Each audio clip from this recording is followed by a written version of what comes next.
Welcome to Metamorphose, the podcast that awakens awareness. I am Anne Guéquière, author and editor of projects committed to a new world. Every week, we go together to discover a bright subject with a guest that carries a voice of awareness. Thank you for being with us today. Metamorphose. Awaken your consciousness. I'm more than pleased to welcome a famous American guide and author made famous by his Conversations with God book series that have sold millions of copies worldwide.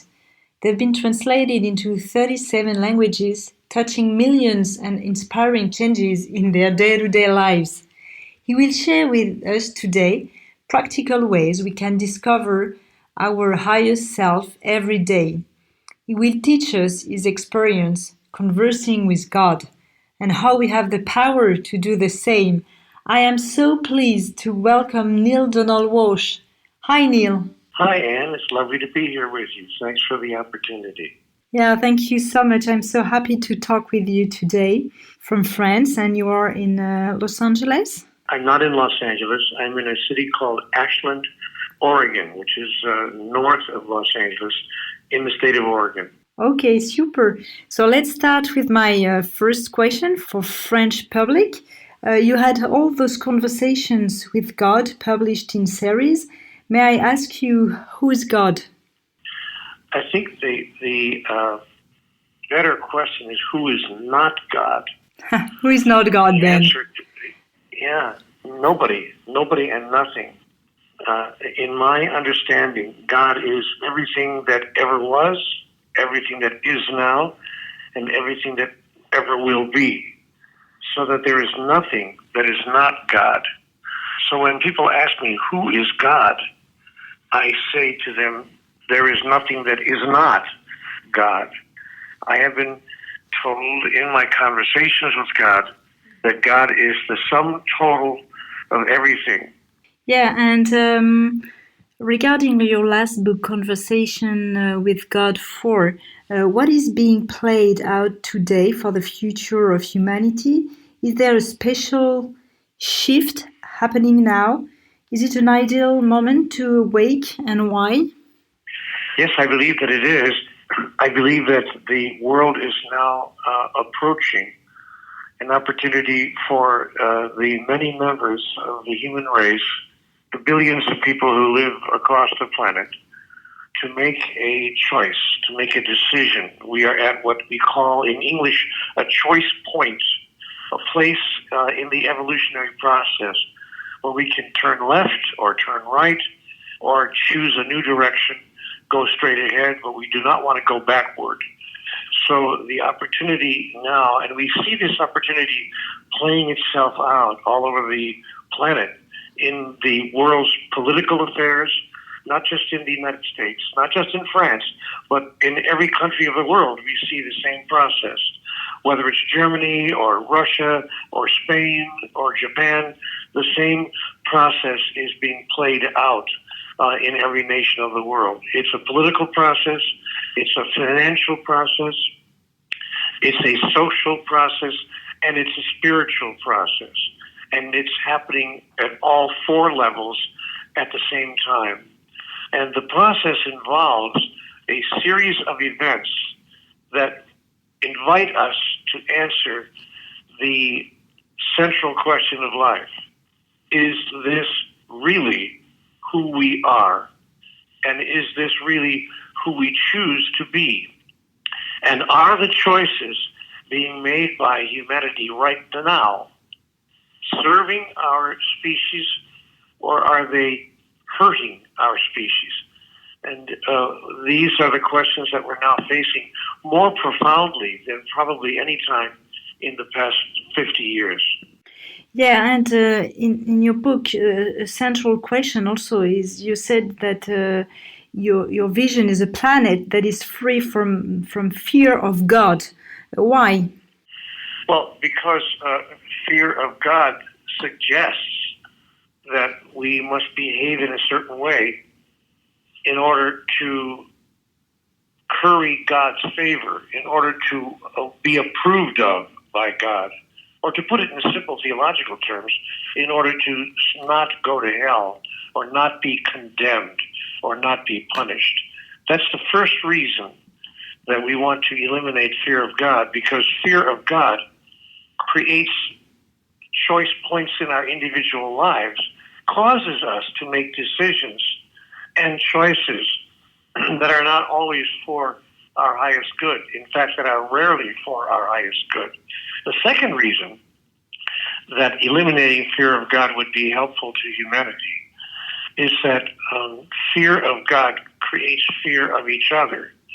That is, we imagine each other to be lesser beings than God, and we treat each other, if it's okay to be fearful of God, then we should definitely be fearful of each other.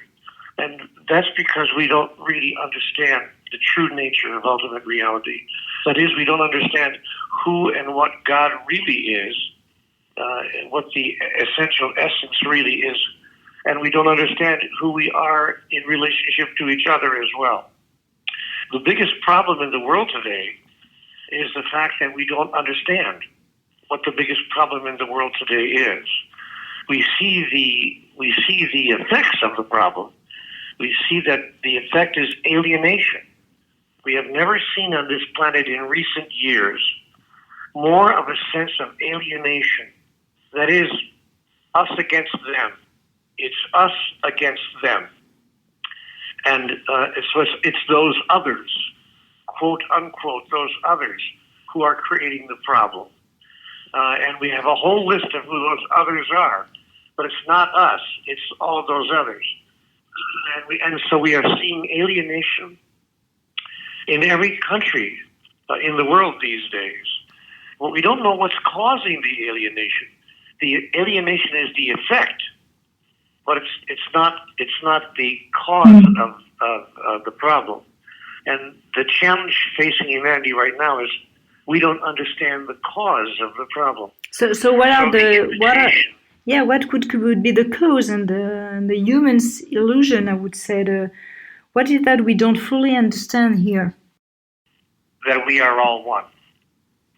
We do not fully understand the unity of all of life. That really, in ultimate reality, nothing is separate from anything else. I'm not separate from you. We are not separate from the earth. The earth is not separate from the cosmos. And we are not even separate from what we call God. It's all one energetic system. And when we understand that we are all one, that all human beings belong to the same species and are, in fact, simply individuations of a singular expression of life called humanity. Mm. When we understand that, we would change the way we interact with each other. We would change the way we treat each other. We would change our laws. We would stop treating each other the way we do right now on our planet. I'll give you one simple example. Yeah. Right now, as we are speaking, there are 1.5 billion people on Earth who do not have one single drop of clean water. There are now 1.7 billion people, 1.7 billion people who do not have electricity. That's hard to believe in this year of the 21st century. But 1.7 billion people have no access to electricity, even today on a planet that we proclaim to be evolved and civilized. And it's worse than that. 2.5 billion people do not even have indoor plumbing. Now, you might think these are simply inconveniences, but the fact is that these so-called inconveniences create hundreds of thousands of deaths due to health reasons and sanitary reasons that are completely unnecessary. Mm. It's incomprehensible in this day and age that we could allow 1.5 billion people to have simply no access to even one glass of clean, pure water. That's the way it is on the planet Earth. And it's that way because of our social systems, because of our economic systems, and because of our political systems.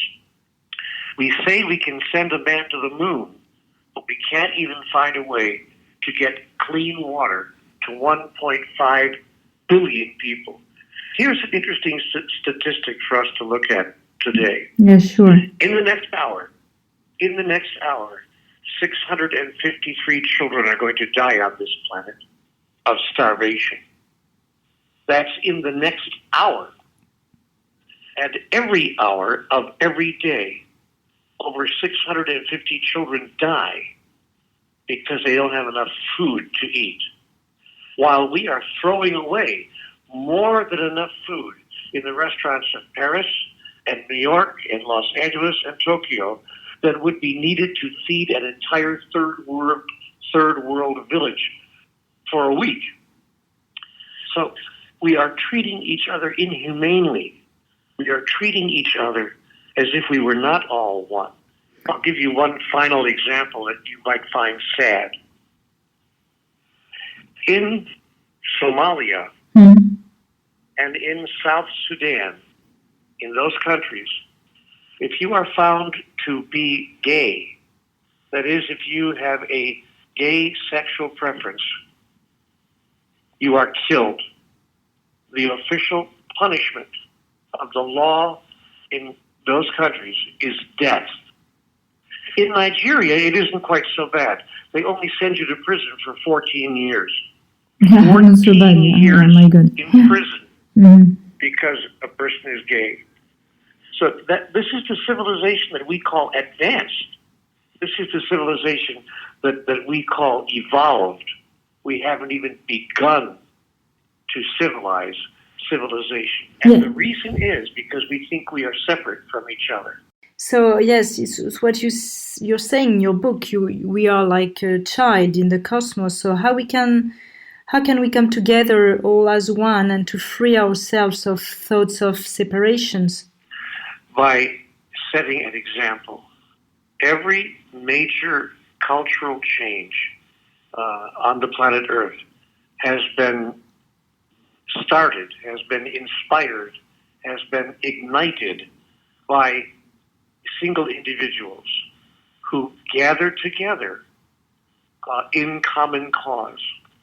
Individuals who choose to use their lives to show the behaviors of a highly evolved species, to demonstrate through their example what it means to live as if we were all one and to stop treating each other the way we are treating each other. But no one is going to appoint us to that job. No one's going to come along and give us that assignment. The process is one in which human beings must select themselves. They must decide to become part of the group of people on the earth who choose to set an example, who choose to use their own everyday behaviors as a model so that other people will begin to copy those behaviors, to duplicate those behaviors, and then to change the outcomes that we are seeing on the earth. Imitation is going to have to replace mutation as a means of adaptation if human behaviors are going to change. Yeah, you are talking right now about the power of intention. And you said if we don't determine where we want to go, will we go nowhere? We have to. You're exactly right. We have to become very clear on who we are and who we choose to be as a species. And, of course, as individuals. It's an individual challenge and an individual invitation. And that's the opportunity that we talked about a moment ago that is now being placed before humanity on a global basis. Yeah. And what, for example, for you, Neale, is your one intention today? When you wake up in the morning, what is your one intention talking about the power of intention. To grow and to expand in my ability to demonstrate and to express who I really am, my true nature, that I am one with all others, and to use my life as a demonstration of that truth so that others may be inspired to do the same. So that's my intention when I wake up in the morning. I intend to use the events of this day to serve the agenda of my soul. This is a big point in your book, to be connected with our inner divine or to be awakened. The way is helping the others to get there. So can you explain a little more what God said about that? Well, we were actually given a list of 16 behaviors that highly evolved beings and that human beings who are on this path can embrace to assist them in moving forward in this individual and group process. I can't go over the entire list of 16 here. We don't have enough time. But the first item on that list, the first few items are very simple. Item number 1 on that list, if we decide that we want to model the behaviors of highly evolved beings, the first thing we would do is embrace the idea of our unity, of our oneness, as we say in English, to embrace the idea that we are all one, not just one with each other, but one with the earth, one with the environment, and one with God, one with really everything, that there is no separation, that the idea of separation is an illusion. And if we begin treating each other, if we begin treating the earth, if we begin treating ourselves as if we were all part of a singular essence, we could change our own individual experience overnight. A second behavior that we could embrace would be to tell the truth about everything to everyone all the time.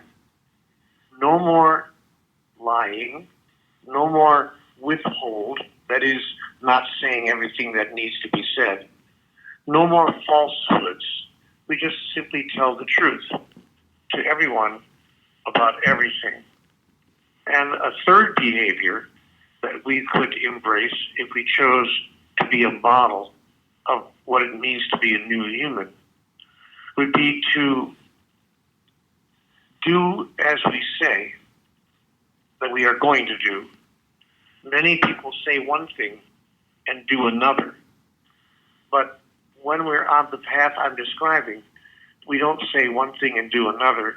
We actually do what we say we are going to do. We also only do what works. We see what works in our world, and we do what works. Right now on the planet Earth, many people see what works, but they do exactly the opposite. I'll give you a simple example. We know that smoking does not work. That's no longer arguable. That has been proven by science many, many, many years ago. We know that smoking is bad for our health, and people die years, sometimes decades, before they have to, simply because they smoke.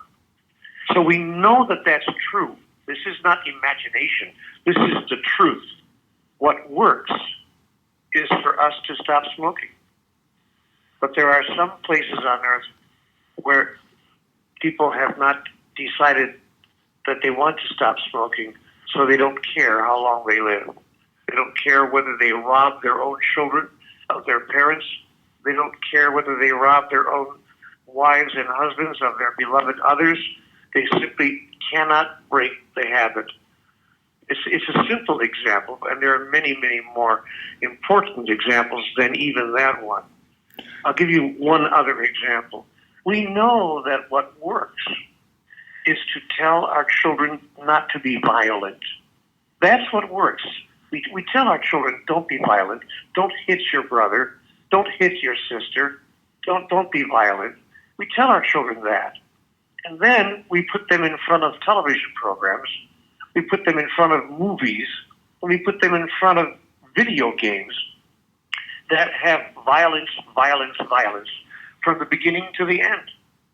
And we imagine that they're not going to imitate those behaviors. So we know what works, and we do the opposite of what works. This is true in many, many areas of life. Yeah, but the problem, our diet, yeah, to our behaviors, to our beliefs. But the problem is that even if we know, we have a word in French, I don't know in English, it's akrasi. It means that we know it's not good, but we can't break the habit. So can you give us clues or keys or concrete indications in order to increase our awareness and integrate all of that information in our inner self? Well, we have to simply make a decision. It's a matter of commitment. We have to make a decision. All of us make a decision sooner or later about things in life. For instance, most people, when they become older, decide never again to take candy from a baby. It's an old saying we say in the United States, don't take candy from babies. Well, it's just an illustration. We don't have to be told when we're adults not to take a piece of candy from a baby. We don't have to be told that because we don't do it anymore because it's not who we are. It's not who we choose to be. All we have to do is make the same kind of decision about other things.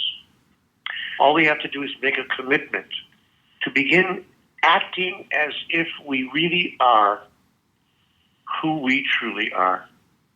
It's really quite simple. It's a matter of commitment and determination. Mm-hmm. As an example, I stopped smoking 25 years ago. I was a smoker in my teenage years, and in my 20s, and in my early 30s. But somewhere around 34, I decided this isn't doing me any good, and it's not doing any good for anybody around me.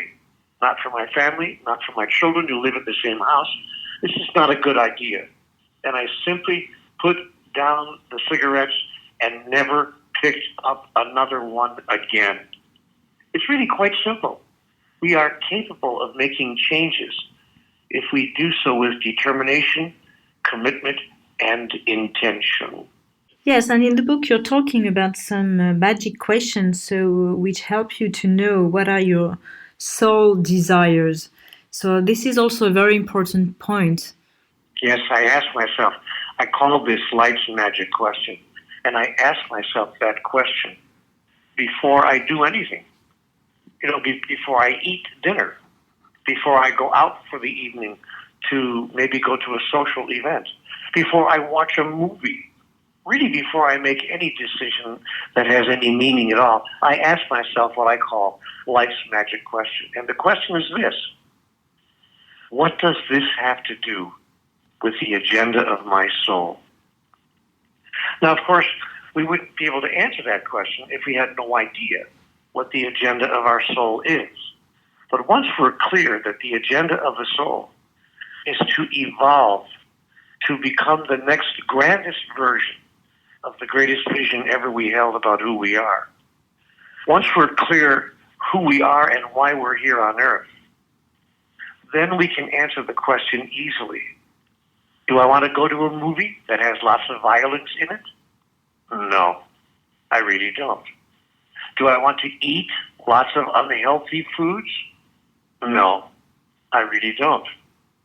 Do I want to speak with my loved ones in a way which is cruel and harsh and short and abrupt?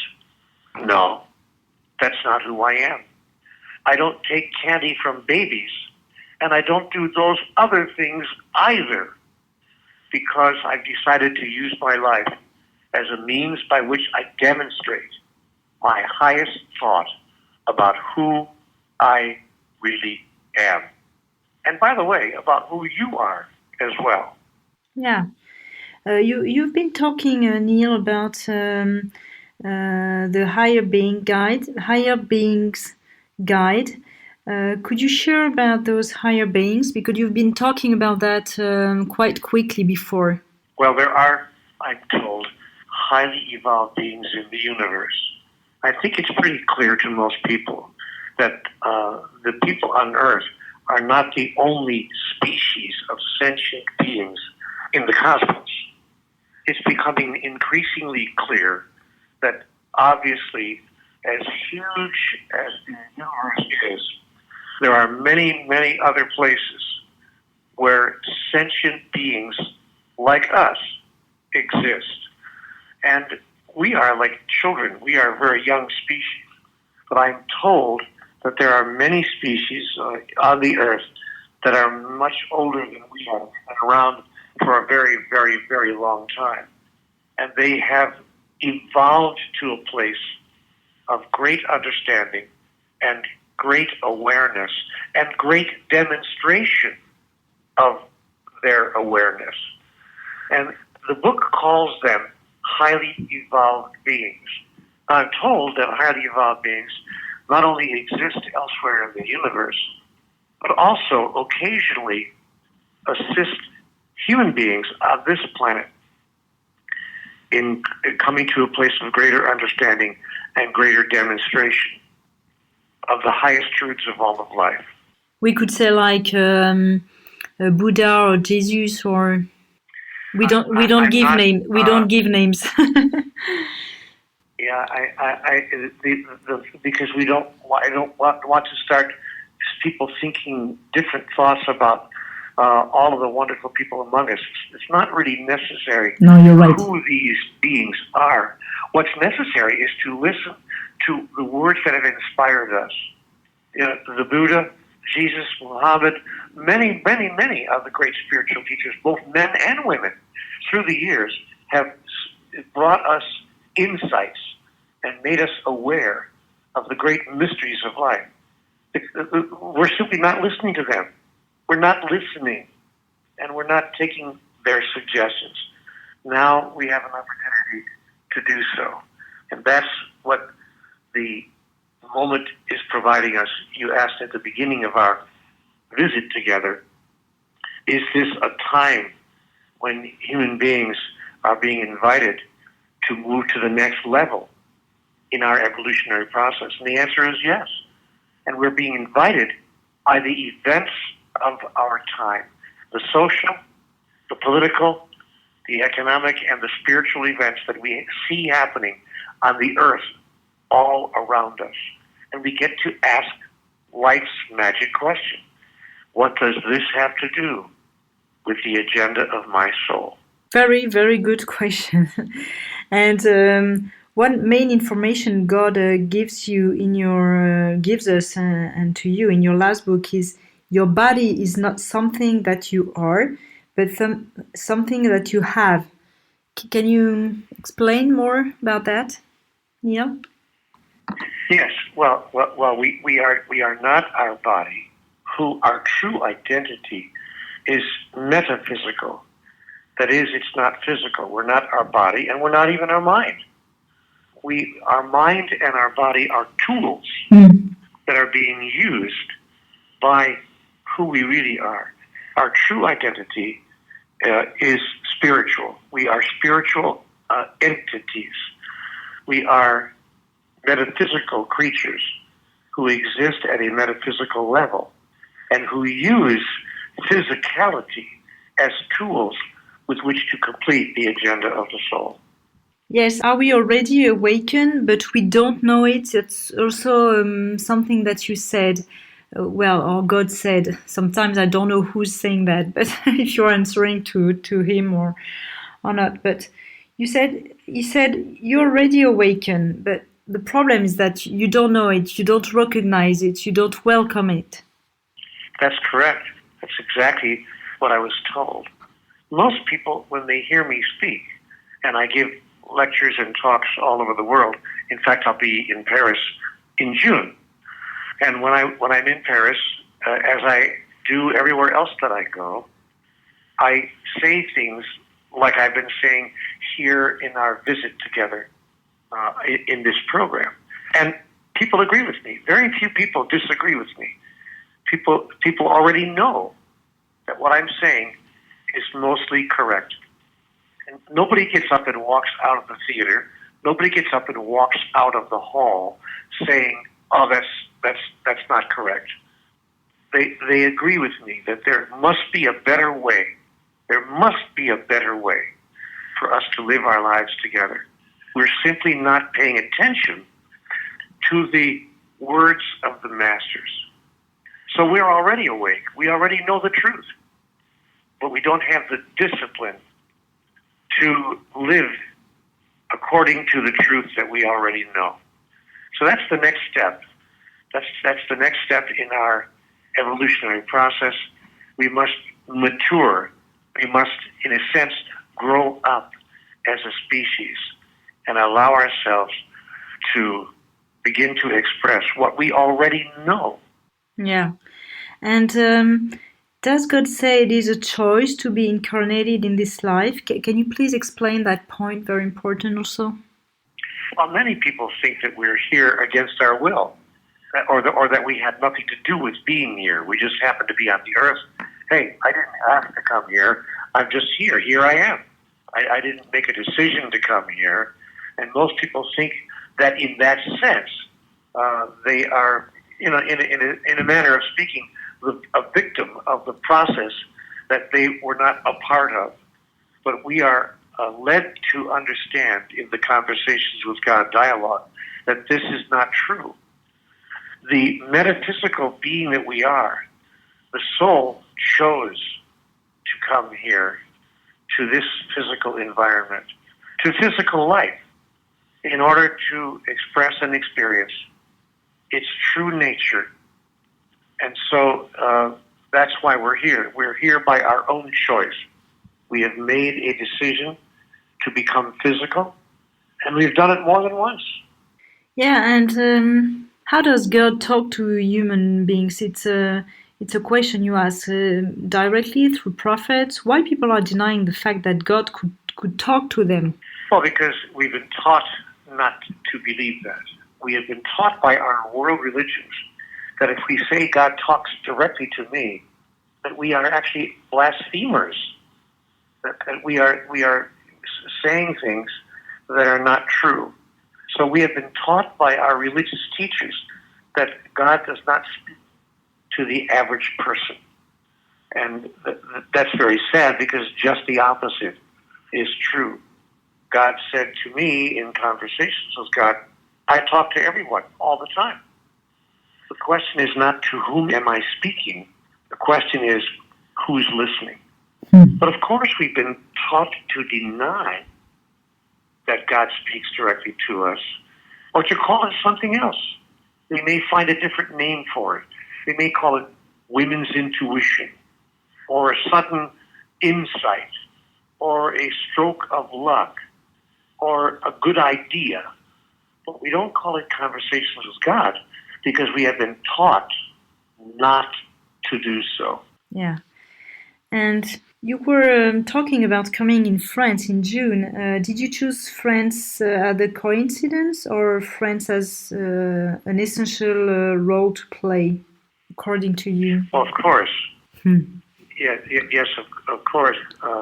You see, what's interesting about the French people is people around the world imitate the French people all the time. We have this idea that French people are more sophisticated, more intellectually advanced, more culturally advanced as well. That may or may not be true, but many people in the world believe that. So we look to France as a leader in fashion, a leader in cultural ideas. You know, from Jean-Paul Sartre, I mean, it just goes back many, many, many decades and many centuries. So people have looked to France to take a leading position. And if we want to know the latest, we look to see what's going on in France.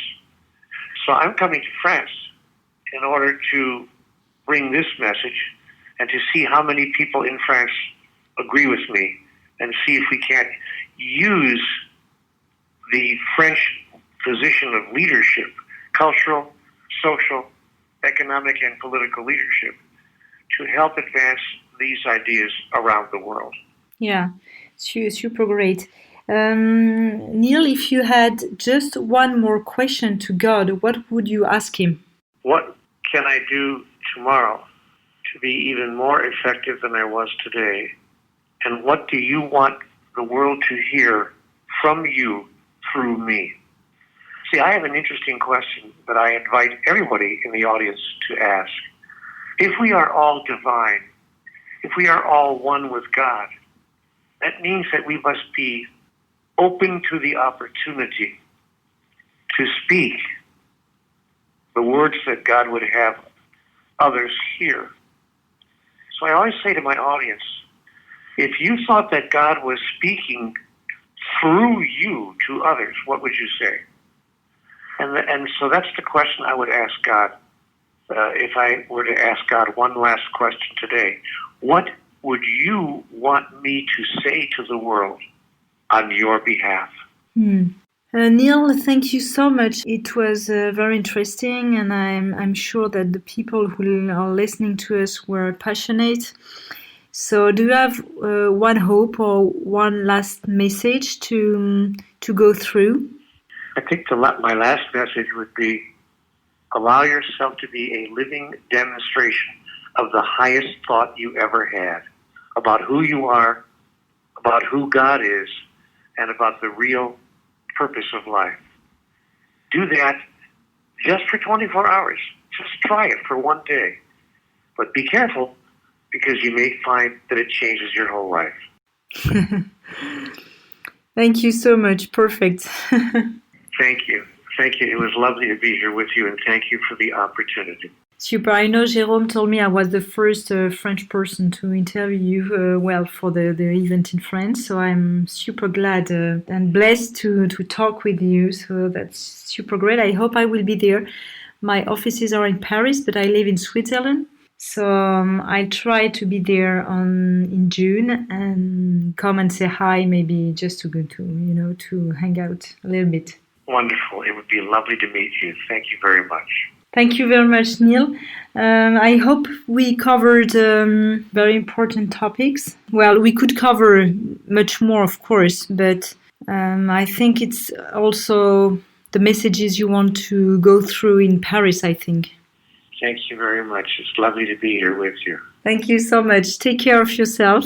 You too, my friend. Au revoir. Au revoir. Have a good day. Bye for now. Yeah, bye, Neale. Check out the special guest of the week on Instagram at Metamorphose Podcast.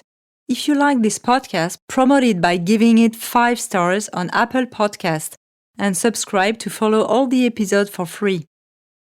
Metamorphose. Awaken your consciousness.